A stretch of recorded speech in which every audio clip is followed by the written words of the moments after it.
How's it going, guys? Welcome back to the All Things Considered Disc Golf podcast, where we consider all things disc golf. I am your host, Jacob, joined as always by Cameron with a special guest. Cameron, introduce our guest a little bit today. Yeah, if you're watching this and you're definitely from the area, you obviously know who this is. If you watch disc golf probably at all, you know who this is. Local legend, hometown hero, Andrew Presnell, has agreed to join us, which is huge. Again, there's not much disc golf necessarily to talk about per se. So what we're going to do, if you follow us on Instagram or Facebook, we put out a feeler for questions, and you guys definitely asked a bunch. Obviously, more geared towards Andrew. So I think that's what we're going to do today. We're just going to have an Andrew Presnell Q&A. So that sounds like a fun day to me. First off, Andrew, how's it going? You getting ready to leave? Yeah, it's going great. Thanks for having me. I leave here on Wednesday, so it's 3 days. That's pretty fun. And I wish I was good enough to do that, to just because technically I do travel. You mean to play on the Pro Tour? Yeah. Oh. The Pro Tour specifically. That just has to be fun. Well, sure. That would be fun. It is fun. Can you remind me? I should know where that is. Where is it in Florida? It's in Brooksville, Florida, so it's about 45 minutes north of Tampa. Oh, okay. So it's pretty south. Pretty south, yeah. Actually, yeah. Because I thought about playing when I was in Florida, because I was in Tallahassee, but it was probably That's 4.5 hours or something like Florida. that. So yeah, I definitely wasn't going to make that swing down there. But I guess let's go ahead. Do you have any questions to start, Jacob, before I get into our list of listener questions? Yeah, so particularly I just want to go ahead and lock this down now. I know it's February. We were actually just talking about the length of the season. Your first tournament is technically starts in February, technically the last day, I think, right? Starts this coming Friday? Yep. Yeah. Yep. Starts in February, ends in October, but I just want to go ahead and lock this down. Do you have a caddy for USDGC yet? Nope, I don't. Well, keep me in mind. I won't officially force your hand right here, but we got the jersey right here. So if you want to run it back, I'll get to Rock Hill. I'll find a way. You were a good caddy last year. Sick. And I also had you on the bag for Worlds last year. Yeah, we show up for the big ones for sure. And most definitely.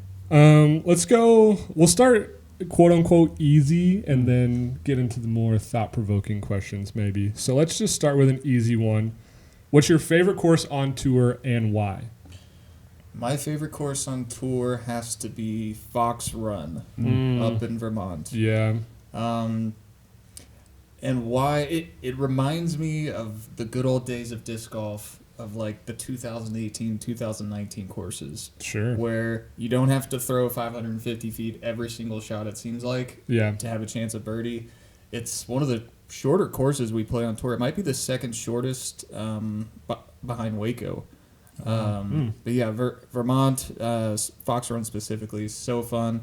I can birdie every hole, so I know I have a chance. And I think last year, my second round at Fox Run, I birdied the last 10 holes. Dang. And yeah, I mean the whole week is fun. The atmosphere, you stay on the resort. Brewster Ridge is a really good compliment, so the tournament in general is just super fun. Yeah, that's cool. And I haven't been up that way, at least that far, northeast, but the landscape and the scenery has to be awesome, especially not that Missouri is ugly by any means, but it's different for sure. Yeah, if you're from Missouri, kind of driving through the Branson area, you have those big rolling hills. It's kind of like that, but the hills in Vermont are 2 or 3 times as tall. So it's really cool. Yeah, I'm sure. Just the time of year have to play into that a little bit. For sure, yeah. The leaves are changing colors, so you have everything from green to red to orange. I feel like that's most people's optimal disc golf time of year too. That fall season is most people's favorite time to play. Yeah, I can't wait. I actually forget my 50 states courses. I'm obviously will be in Vermont, but I don't remember if it's Brewster Ridge or if it's Fox Run. That's number 1 out there. I think it's Brewster. That sounds right, but if I'm out there, I'll probably end up playing both regardless. You'd have to. But yeah. Next up here, let's try this one. Who are your favorite pros to play with? Well, favorite pros to play with. Chris Clemens is my good touring buddy, who I stay a lot of the same places with. He's really fun to play just because we're really close friends. There's a couple, I really like playing with Mason Ford. He's really positive. I like playing with Paul Macbeth. He draws the big crowd. Yeah.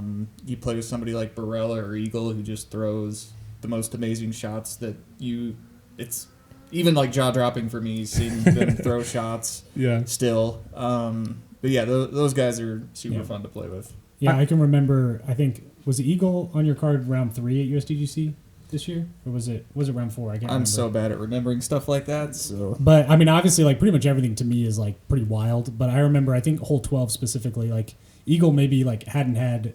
I think hole 11 didn't quite go his way, and so hole 12 was just like a let loose hole. And like it was insane. Like he was up on like he was like maybe 100 feet short of like where your second shot was, because you normally play that one for par. Yep. And he just like absolutely destroyed the disc. It was crazy. It was just like a rage throw to like really get it out there, and he just ripped it. It was crazy. Hole 12 is the one that somebody usually takes like a 9 or 12. Yep. It's the one Nico. Is it the one Nico albatrossed a long time ago? That's or is it's the one right before that? That was hole 13. Yeah. Okay, I know exactly what you're talking about. Then. Yeah. Okay, cool. Yeah, I think because I was at USDGC in 2021, and the card, I was caddying for Thomas Gilbert, and the card was Thomas, Eagle, Paul Macbeth, and Kyle Klein. And yeah, that was first day. That was crazy. That was my first ever like experience with professional disc golf. It was my first event ever. I never just like watched or spectated before. I just showed up to caddy. But yeah, hearing the disc come out of like Eagle specifically, or like AB's hands, is like, it's pretty gross, honestly, how fast and hard it comes out. But yeah, it's pretty ridiculous. Let's see here. I like this one too, because this one it was actually asked quite a bit. But what tips do you have for people struggling with confidence, like in tournaments? I would say play as many tournaments as you can, because the only way you're going to decrease those tournament jitters is just by getting used to them. And so I would play any local event you can. I mean, personally, I'm playing like 40 events a year, but that's just, I'm probably a little bit of an outlier there. But when I first got into tournaments, I was playing, as many as I could, and I feel like I got over those jitters kind of quickly just by getting experience. And probably just comes down to like practicing and being confident with your game too. Sure. Do you still get nervous on the pro tour? Like round 1, hole 1, are you still like, ooh man, this is kind of weird? Or you're like... Yes. I'll say I'm nervous usually before the round. Sure. I'm not too nervous during a round. Especially like before the tournament starts. Round 1, day 1, leading up to it, because I'm tied for the lead with everybody. And right. So in my mind and in my stomach, I'm like, okay, like I'm in first place. Technically, I can win this tournament. But if you have like an okay first round, you're down by like 6 shots. You're like, well, like the pressure's a little bit more off, and then you can just kind of play your game and see how it goes. Yeah, no, that's cool. And I think I heard, I think it was Paul Macbeth say like, people ask him if he still gets nervous, or and I think he said yes, because if he didn't, then it's like, what's the point? I mean, that's showing that you care a little bit. You know, you're not just showing up playing because you get paid to do so. Basically, I mean, I still get nervous at these local events that I play. Yeah, that's actually crazy. I had a question I wanted to call back to, only because I also like didn't realize this until it was happening. But you mentioned like specifically why you enjoy playing with Paul. Obviously, I think like you and Paul are friends, so like that's one aspect. But also, he draws in a crowd, and like galleries follow Paul.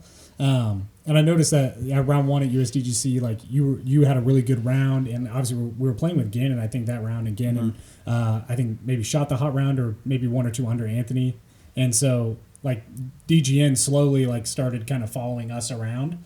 And I remember you like noticed that, and you're like, oh yeah, you were kind of excited about it. So do you enjoy having the crowd and like the cameras around? For sure, I do.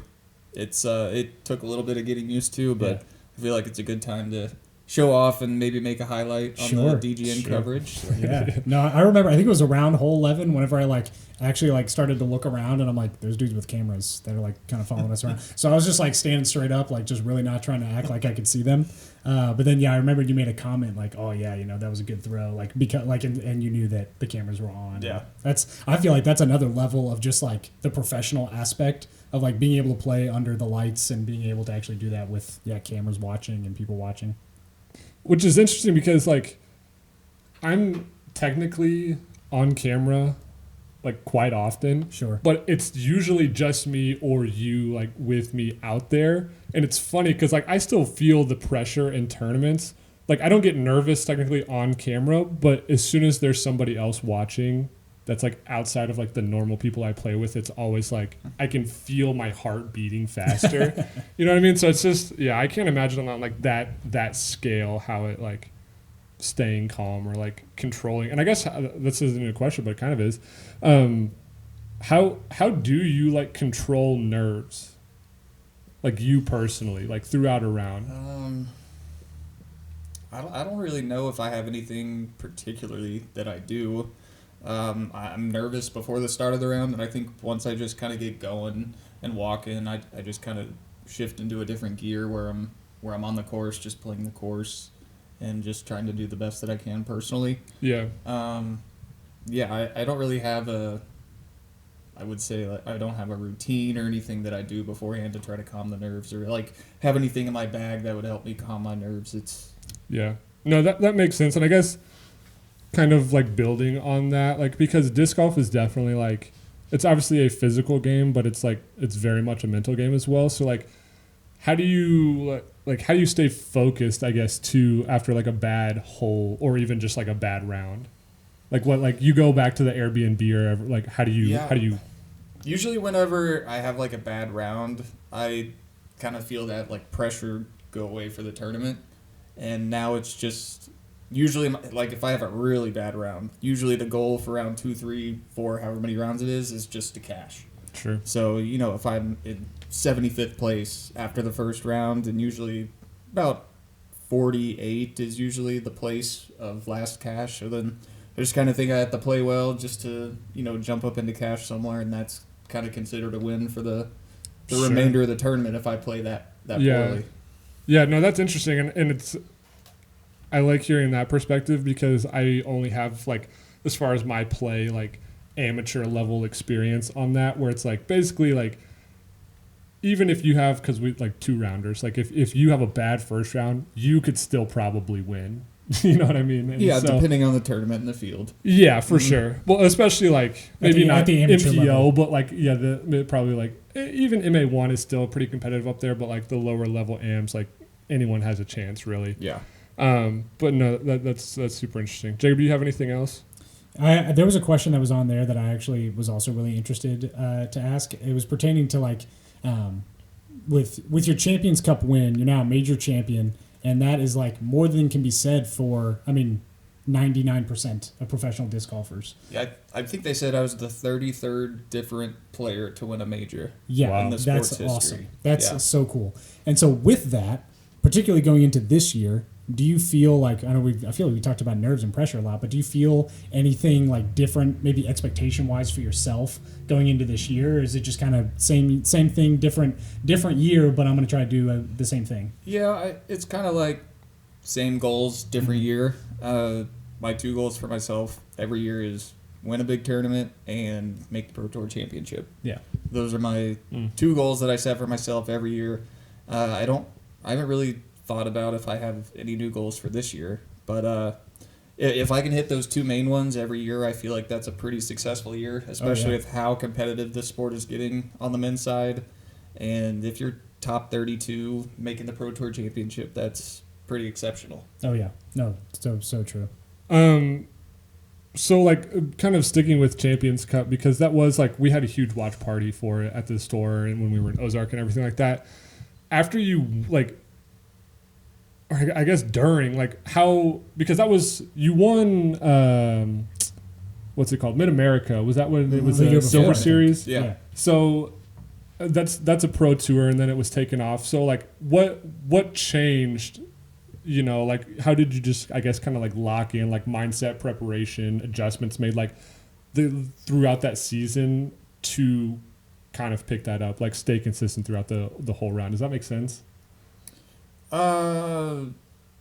You know Explain what I mean? it again. So it's just like, not that I'm trying to figure out like the best way to word this. Like, are you thinking like how'd you close it out? You know what I mean? Yeah, well, just like preparation into the tournament. Like, was anything different, or like how did all the pieces fall together for Champions Cup like, specifically?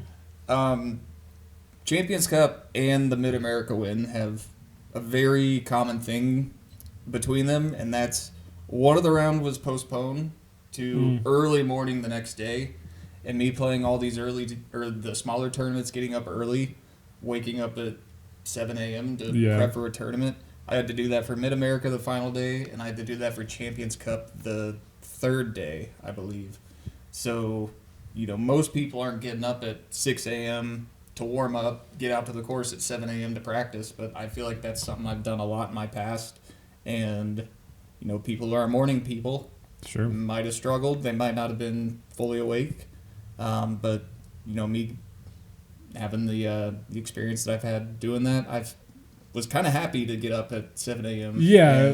Kind of gave be you like, the all edge right, a little we're gonna finish this round, and I'm gonna be ready. I know I am. Yeah. So I thought that common thing between them was really funny. That my 2 big tournaments I've won, they've had that rain delay to the next day. Yeah. And it's a long, long day of disc golf. Oh yeah.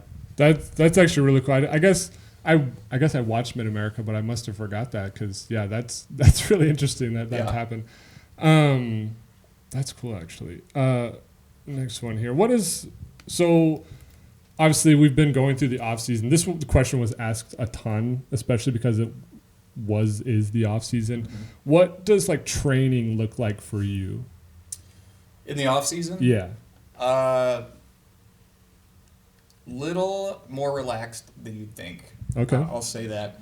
I play so much during the regular season that having 2.5 to 3 months off where I'm barely playing, I think my body needs. Sure. And so, if we catch a nice 50-degree day in December, I'll go out and play. But I probably played, I think I played less this off season than I have in years past. I don't know how many times I went to the course, but it wasn't as often as I had done in the past. But these last 2 weeks coming into the Pro Tour start, I've tried to get out to the course more. I'm playing, these smaller tournaments to kind of get in that tournament mindset again. Yeah.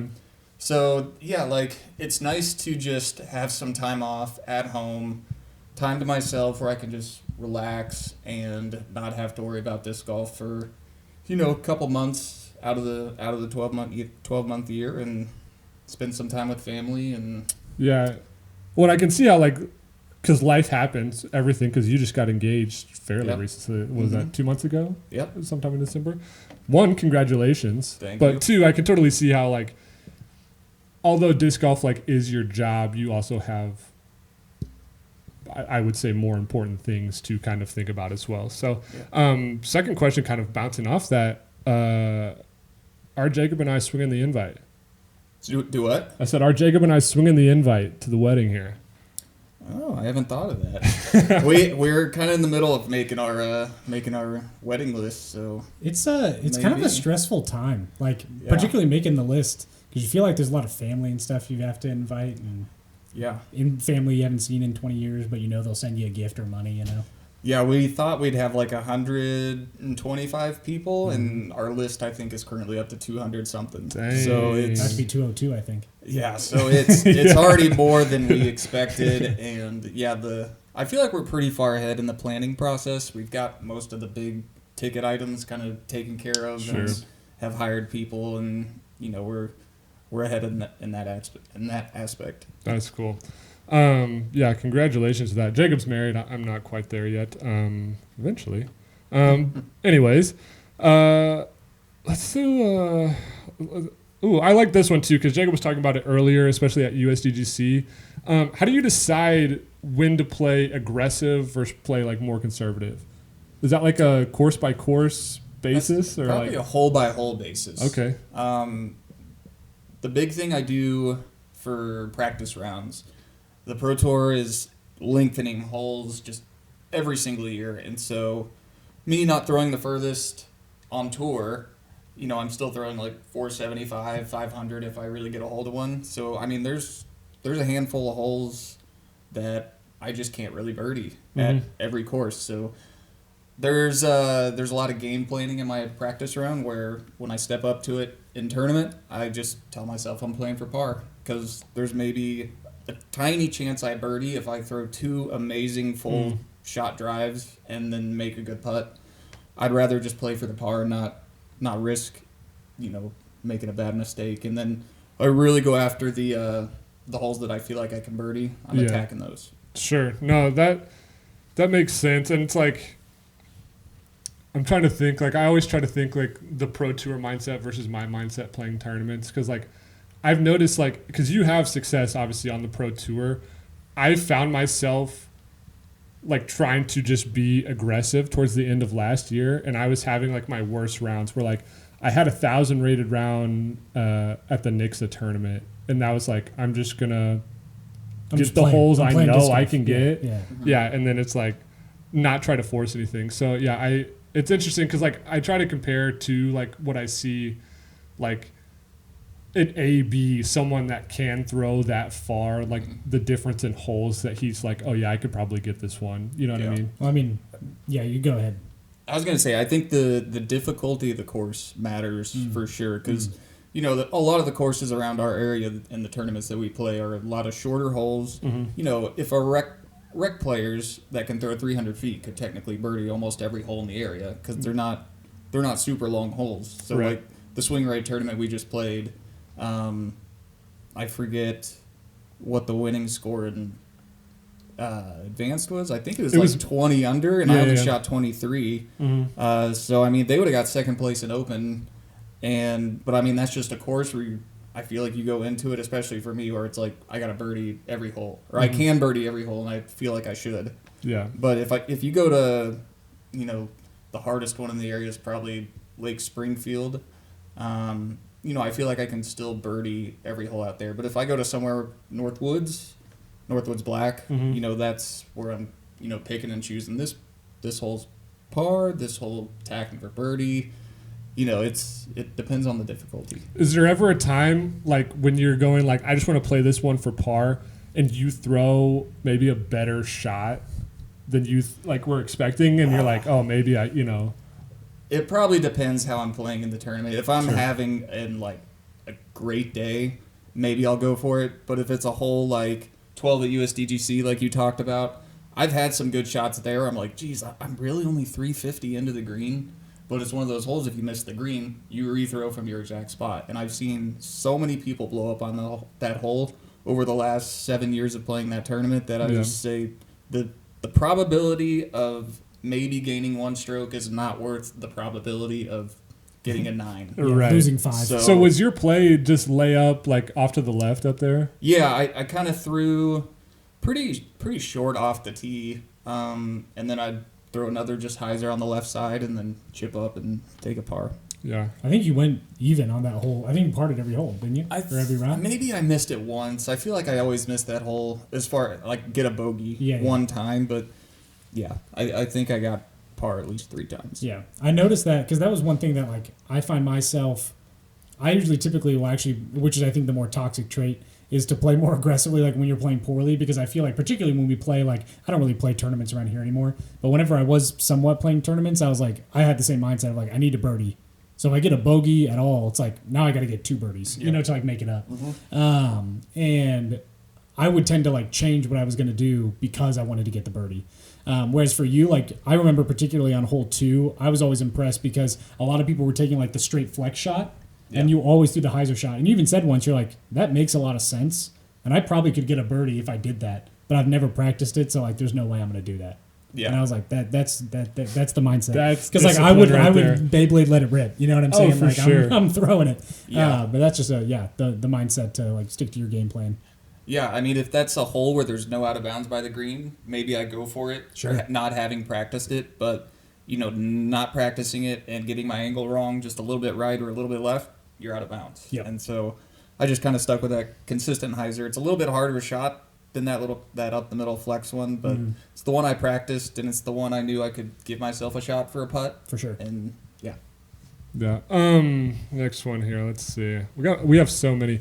I like this question a lot too. Is how did the promotion to the Discraft Elite team impact your confidence and performance? So you win and you're told you're on the elite team. Is there now you're like, oh man, Yeah, I mean, It was weird because I felt like I deserved to be on the elite team to start the season last year. I'd won Mid-America, made the top 32 Pro Tour Championship. And so personally, I felt like I didn't make it, and so that kind of put a little chip on my shoulder, I guess. And so then winning the major, they told me like maybe a minute after I tapped out on 18, Bob of Discraft came up and congratulated me and said, "Welcome back to the elite team." And honestly, I wasn't expecting a promotion, or maybe I hadn't even thought about that yet. So that was a cool surprise, and I don't know if it really like adds more pressure if I felt any different, because I'd been on the elite team for 4 years prior to that, and then 1 year off, and then that promotion mid-season. So I don't know. I don't think it really changed my mindset or anything. Now, I mean, this year Discraft is so stacked that being on the elite team is pretty cool. Yeah. That was going to be my next question. Is like the team is nutso. Yeah, it's insane this year, and so yeah, being on the elite team with the company that I'm with is pretty special. And I stopped like being surprised, I think, because I remember like when it was kind of like a where were you when. But like when Paul signed his like $10 million deal, it's like, holy moly, well, all right, that's kind of cool, but that's locked them up, for like the next 10 years. But then you saw like Chris sign a pretty big contract with them, and then you're like, oh man, that's pretty crazy. And then you see AB, coming on as well, and you're like, oh my gosh. And so I just kind of stopped being surprised. Like whenever Ezra and Ricky, things were being like talked about and things were discussed, because that's like now that we have the podcast and stuff, that's what we do a lot, is like look at news and Reddit threads and trying to figure out stuff. And yeah, I was just not at all surprised. But now it's like you just got to think. I just don't foresee ever there being like a lead card where like Discraft's not represented on the lead card at most tournaments these days.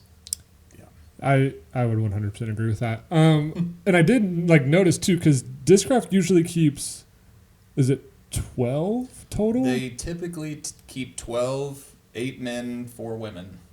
And I think once they added Ricky, because I was looking the other day, once they added Ricky, they're at 13. So is this just like this season will then kind of be the tell, or like are they going to go 13 this year and then? Yeah, I mean, when they added me last year, I became the 9th and 13 total. And so I don't know if they made an exception for Ricky. I don't know when they talked that deal and everything, because Discraft announced the teams on their Instagram, like elite team, 12 players, tour team, these players, and Ricky wasn't on there. And so honestly, I had no idea Ricky was coming to Discraft. I was pretty surprised.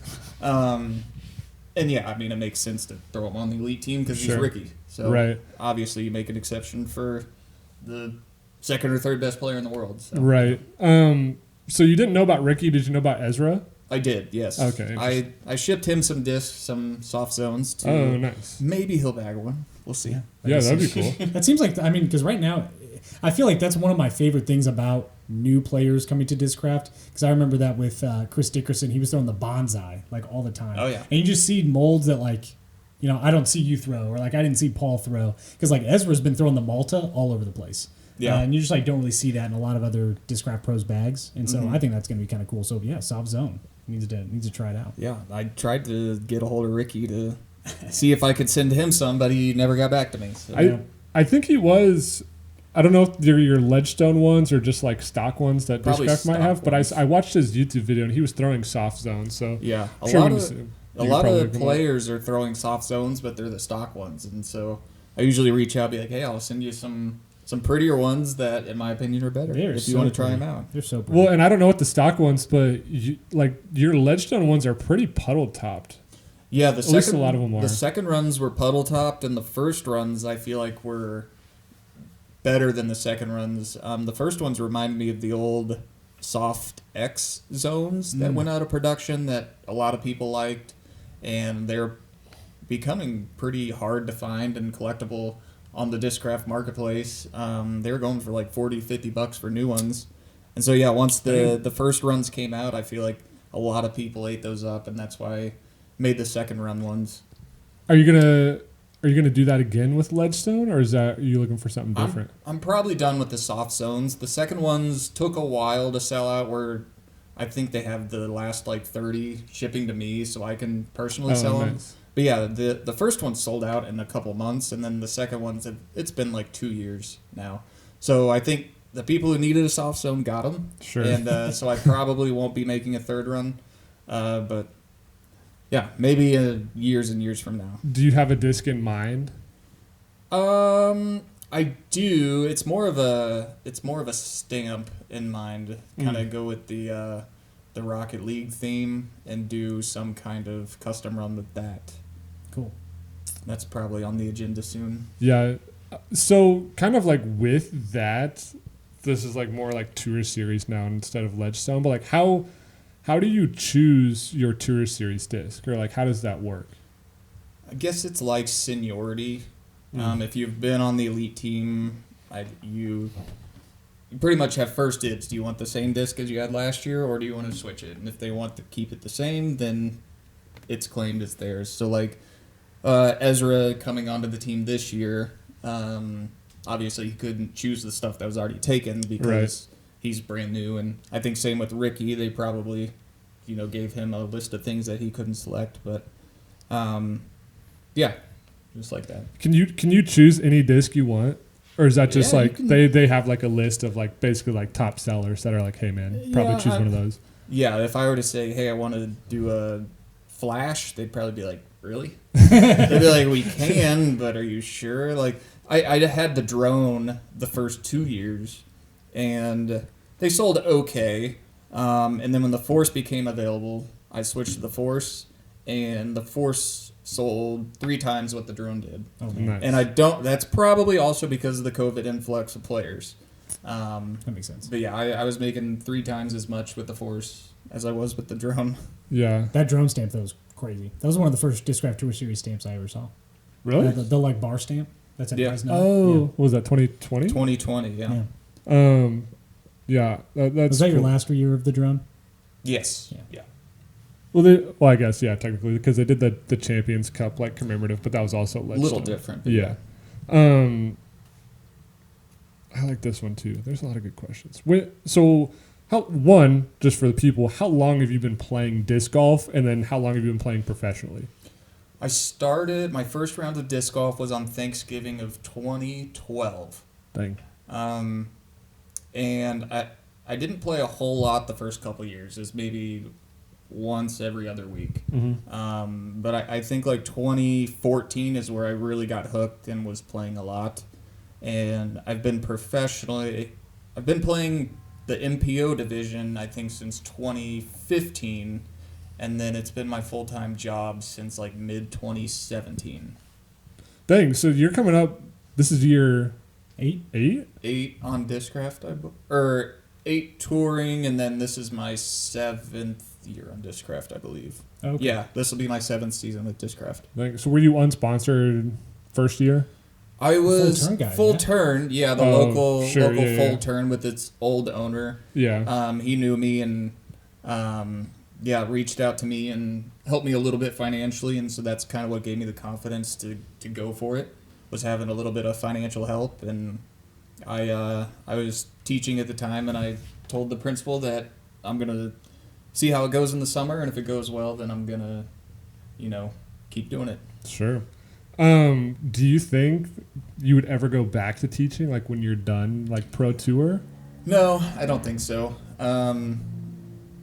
I truthfully, I didn't enjoy it as much as I thought I would. I did it for 3 years, and so I say that quitting teaching and pursuing disc golf is the best decision that I ever made for. Sure. I feel like for myself, and I don't know exactly what I'm gonna do once I'm done touring.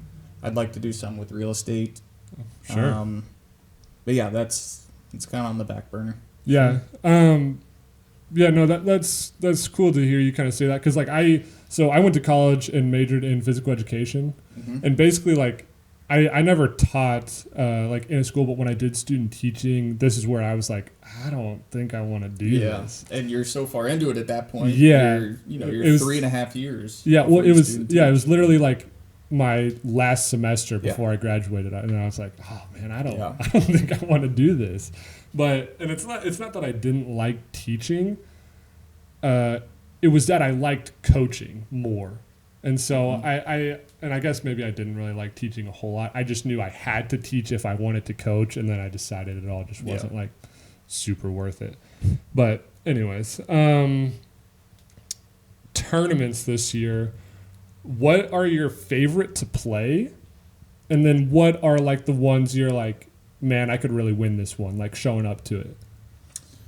I think that I can win. I really like playing Green Mountain. Mm-hmm. I feel like I can win that one. I've actually been in contention to win going into the last round. I think it was like 2021 maybe. I think it was like Dickerson, Wysocki, and myself, and then like an 8-stroke gap between myself and Matt Oram, who was 4th on the card. But I think I was like maybe 2 or 3 strokes back from Dickerson to begin that round, and so I said if I had a really, really great round, I'm going to have a chance to win. Sure. Love that course, love that tournament. I feel like I can do really well there. And then Ledgestone, I feel like, specifically Northwoods, black, which I do have a good history with that. But then I also can shoot pretty well at Lake Eureka if I am playing well. I've had a history of pretty hot rounds at that tournament or at that course too. So, if I put 4 good rounds together, then I feel like I would have a decent chance of winning that one too.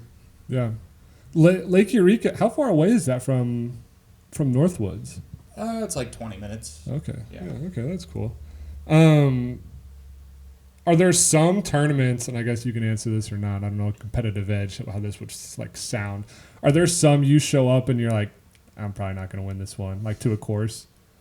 Yes. Let me see here. Let me think really quick. Maple Hill, although I love that course, I just can never play good at it. I stink at Maple Hill. I don't know if I've ever put down a great round. So Maple Hill I struggle at. D-Glow is just too long for me to, have a chance at winning. I've shot okay rounds there, but I don't think I could put 4 in a row to put myself in contention. I don't even think 4 of my best rounds would potentially win out there because there's just 5 holes that I have no chance of birdieing. And so that's, over 4 rounds, that's 20 less holes, birdie opportunities that I have compared to Gannon and AB who can birdie everything. Right. Yeah, that's interesting. Yeah, because I'm very much a realist, and so same. I don't play tournaments at PC18 because I know I can't shoot well there, and it's that's just gonna it's gonna grade ratings. It's a waste of $50. Right, to show up and have just.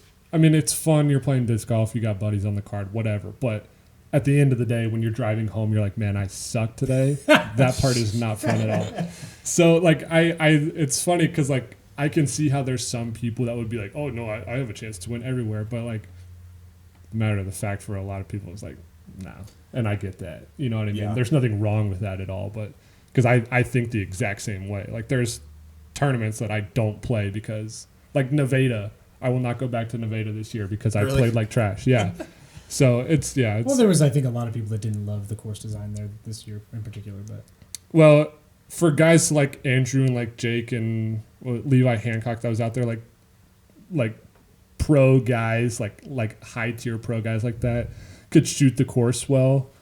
But I guess I see where they're coming from because they couldn't have made that course too easy to where you guys are shooting teens under par. Yeah.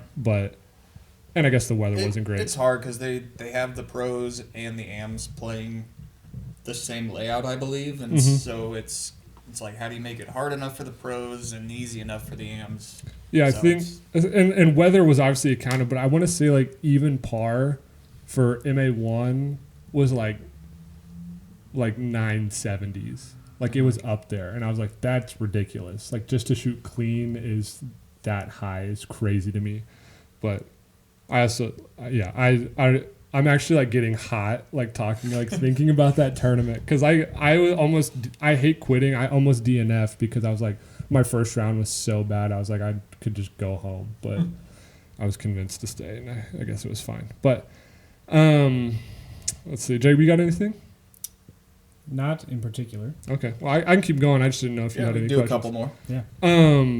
One, this was actually asked a few times too. Are you upset that Champions Cup is not at Northwoods this year? So very upset. Because it's not even like it's the same course, like same style.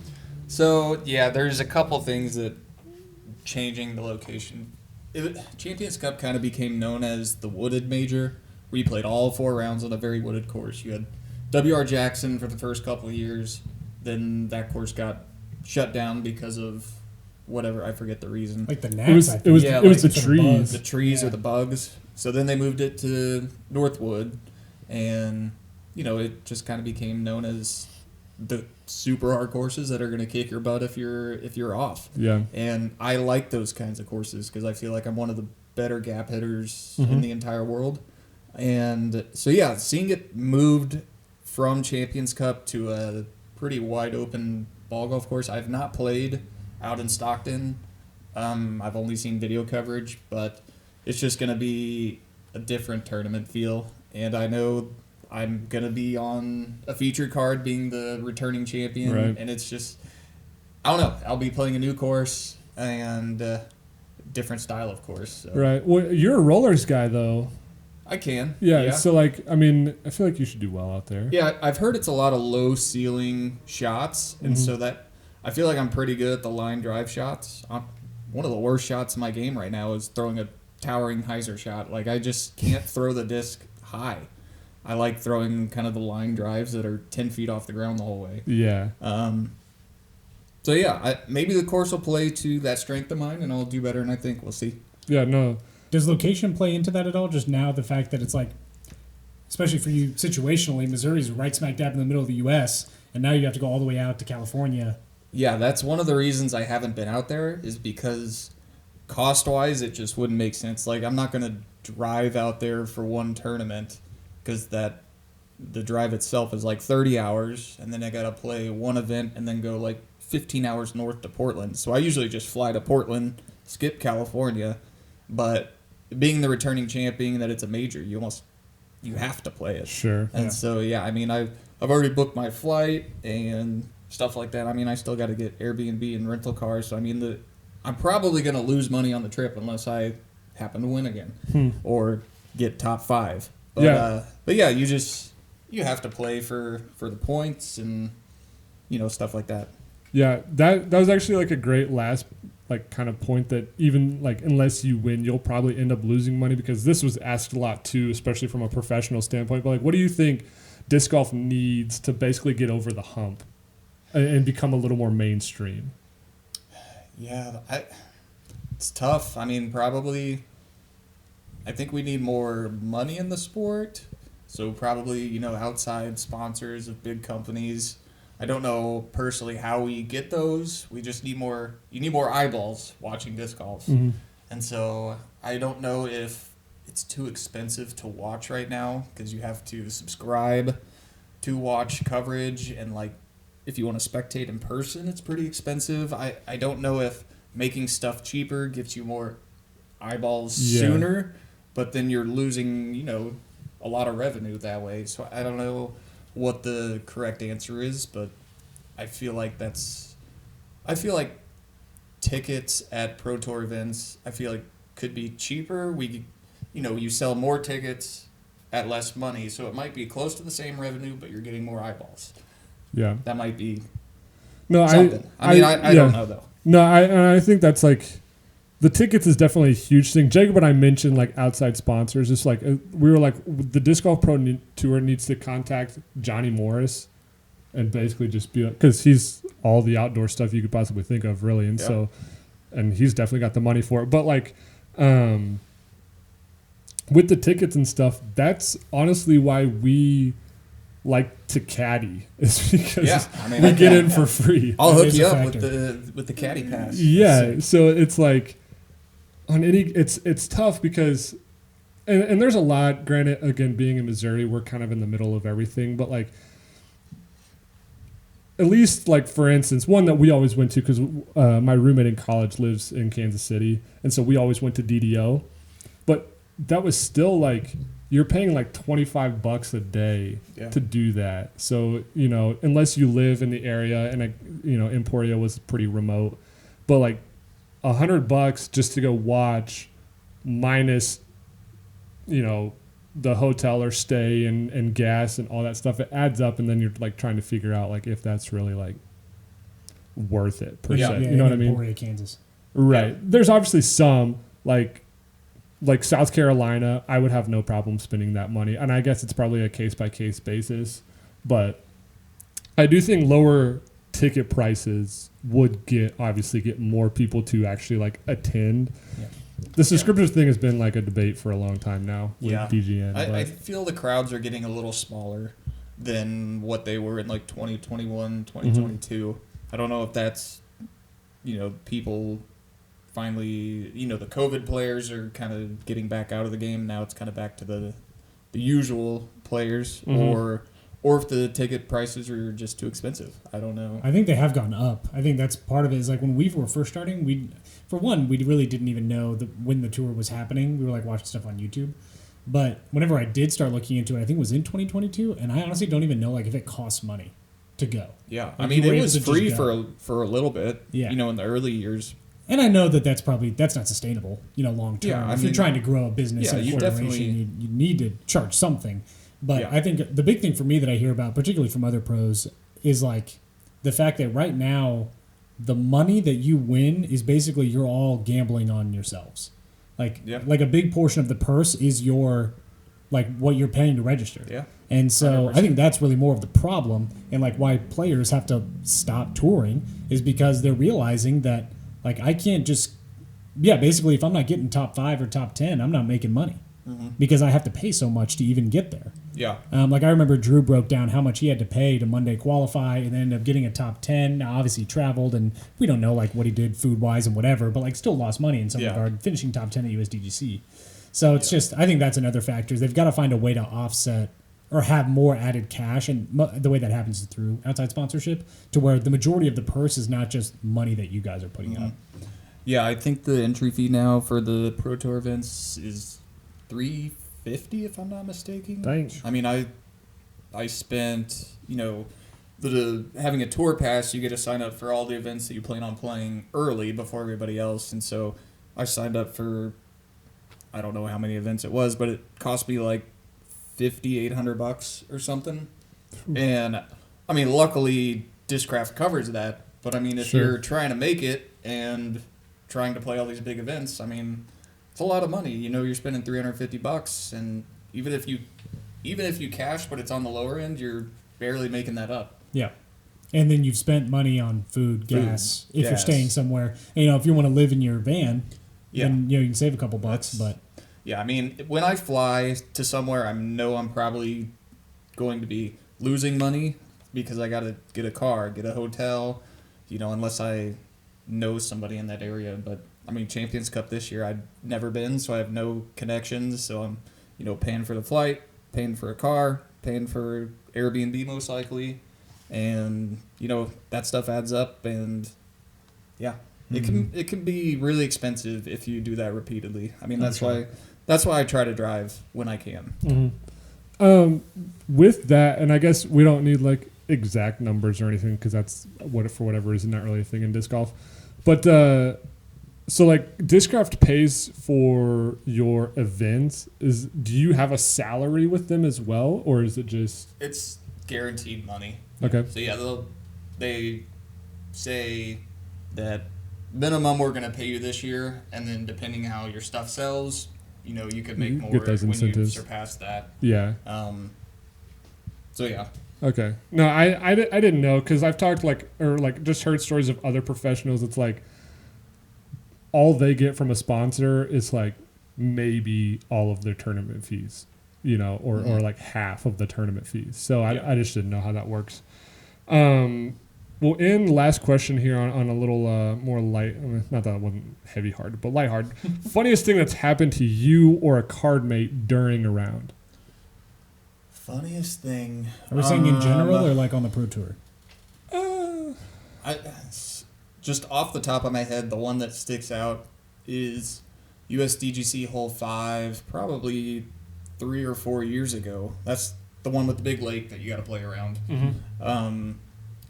If you can kind of picture the hole, the Mando pole that you have to go left of on your third shot, that area with all the trees there, that used to not be out of bounds. And so my disc was kind of in the trees on the edge of the water.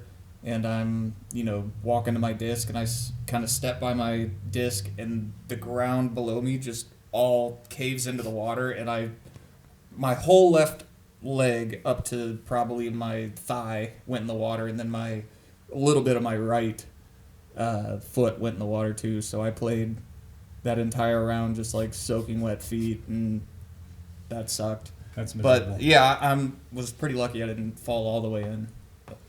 I like that. I'm trying to think of something else that was.